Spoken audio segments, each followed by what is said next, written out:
When my wife, Sarah, and I first got married, everything seemed perfect.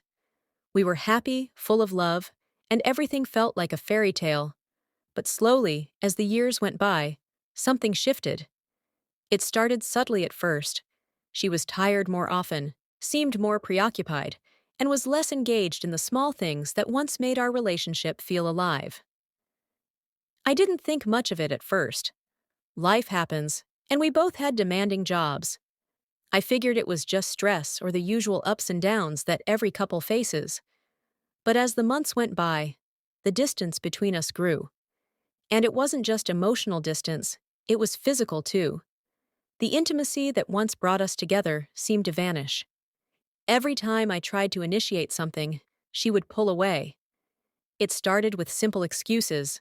I'm tired, or I don't feel like it tonight.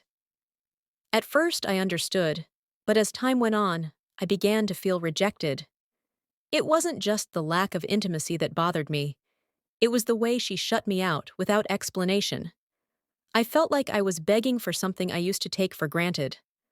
I tried to talk to her about it, but she would always deflect or avoid the conversation. "It's not you," she would say, but her words didn't match her actions. She seemed emotionally distant, and I started to wonder if there was someone else in her life. Maybe she wasn't attracted to me anymore. Maybe I was just a nuisance. I started feeling like I was losing her. The silence between us grew louder with each passing day, and it was suffocating. I began to question myself, my worth, my attractiveness. I was consumed by the thought of losing her, and it made me feel so powerless. So I did what I thought was the only thing I could do at the time. I took matters into my own hands. But here's the thing. When I say took matters into my own hands, I didn't turn to infidelity or some reckless decision. I wasn't going to give up on our marriage, even if it felt like I was being ignored. I booked a session with a marriage therapist. Alone. At first, I didn't tell Sarah. I wasn't sure how she would react. The last thing I wanted was to make her feel like I was accusing her of anything. But I was desperate. I needed to understand what was going wrong. The therapist helped me see things from a different perspective. I wasn't just dealing with a lack of intimacy. I was dealing with a deeper issue that I couldn't see. During the sessions, I came to realize that I wasn't just frustrated with Sarah's rejection. I was frustrated with myself for not knowing how to fix it. And more importantly, I wasn't addressing the real issue. Our communication was broken. Intimacy wasn't just about sex. It was about connection, trust, and vulnerability. And we weren't sharing that anymore. After a few weeks of therapy, I told Sarah what I had been doing. She was shocked, and I could tell she felt a bit hurt that I had taken this step without consulting her first. But I explained that I wasn't trying to fix her or our relationship by myself. I just needed to understand what was happening. She hesitated at first, but eventually she agreed to come with me to therapy. It was during those sessions that the truth finally came out. Sarah was struggling with depression. I had no idea.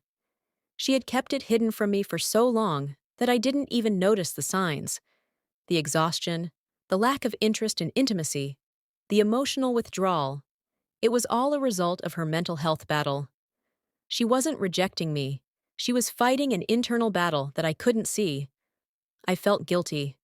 I felt so guilty for letting my assumptions take over, for thinking the worst of her when, in reality, she had been silently struggling.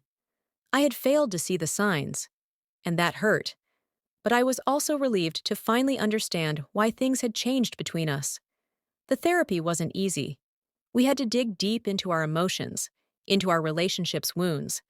There were moments of anger, of frustration, but also of healing. It took time for Sarah to feel like herself again, and even longer for us to rebuild that sense of closeness. But we both worked at it. I learned to listen, to be patient, and to create space for her to open up when she was ready. She learned to trust me again, to lean on me when the weight of her depression felt too heavy.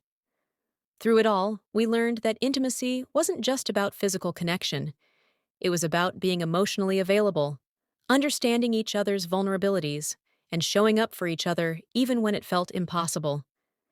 Taking matters into my own hands didn't mean forcing a solution or pushing her to change. It meant facing the problem head on, accepting that things weren't perfect, and finding a way to work through them together. I stopped focusing on the absence of intimacy and started focusing on rebuilding the trust and understanding that had once defined our marriage. The road wasn't easy, and there were setbacks along the way, but today, I can honestly say that we're in a better place. Not because we solved everything overnight, but because we learned to communicate better, to support each other, and to prioritize our connection above all else. In the end, taking matters into my own hands didn't mean trying to control the situation. It meant being brave enough to face the hard truths, to seek help, and to be patient with both Sarah and myself. It was about realizing that sometimes the most difficult challenges in a marriage aren't about what's missing. They're about understanding why something is missing and being willing to do the work to bring it back.